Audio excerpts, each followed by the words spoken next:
Jeffrey Dahmer. Dahmer est né en 1960 dans le Wisconsin. Il a violé, tué et démembré 18 hommes et garçons dans la région de Milwaukee entre 1978 et 1991.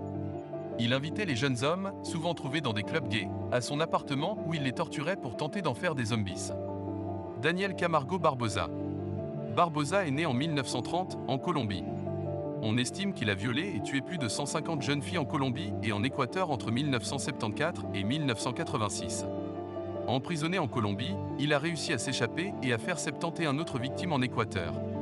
Quand il a été repris, il a indiqué aux autorités les endroits où se trouvaient les corps des victimes qui n'avaient pas encore été retrouvés et qu'il avait tout démembré à coups de machette. Andriy Chikatilo, le boucher de Roslov. Chikatilo, né en Ukraine en 1936, a fait des études de langue, de littérature et de génie mécanique avant de devenir instituteur. Ce père de 2 enfants a été le meurtrier d'au moins 52 femmes et enfants entre 1978 et 1990. Il torturait et assassinait ses victimes avant de les mutiler et d'en consommer la chair, en particulier les seins et les organes sexuels. Il a tué 21 garçons de 8 à 16 ans, 14 fillettes du même groupe d'âge et 17 femmes. Il a été condamné à mort en octobre 1992 et exécuté d'une balle dans la nuque en février 1994. Patrick Wayne Kearney, l'ingénieur tueur. Patrick Kearney, né en 1939, a tué 43 victimes.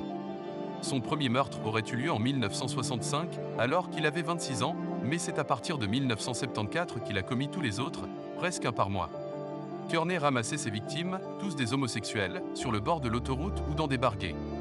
Il les tuait d'une balle à la tempe dans sa voiture ou son pick-up puis se rendait dans un endroit isolé pour les violer.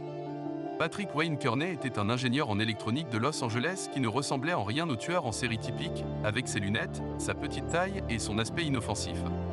8. Ted Bundy, le tueur charismatique. Ted Bundy est né en 1946, dans le Vermont. C'est l'un des plus célèbres tueurs en série américains. Il a violé et tué au moins 36 femmes entre 1974 et 1977, dans 7 états différents. Certains croient qu'il en aurait tué une centaine et plus. Son charme et son intelligence ont fait de lui une célébrité lors de son procès et son cas a inspiré bien des romans et des films sur les tueurs en série.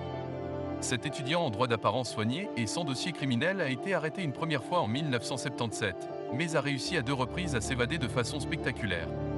Le 10 janvier 1978, il a été placé sur la liste des 10 criminels les plus recherchés par le FBI. Le 15 février, il a été arrêté définitivement.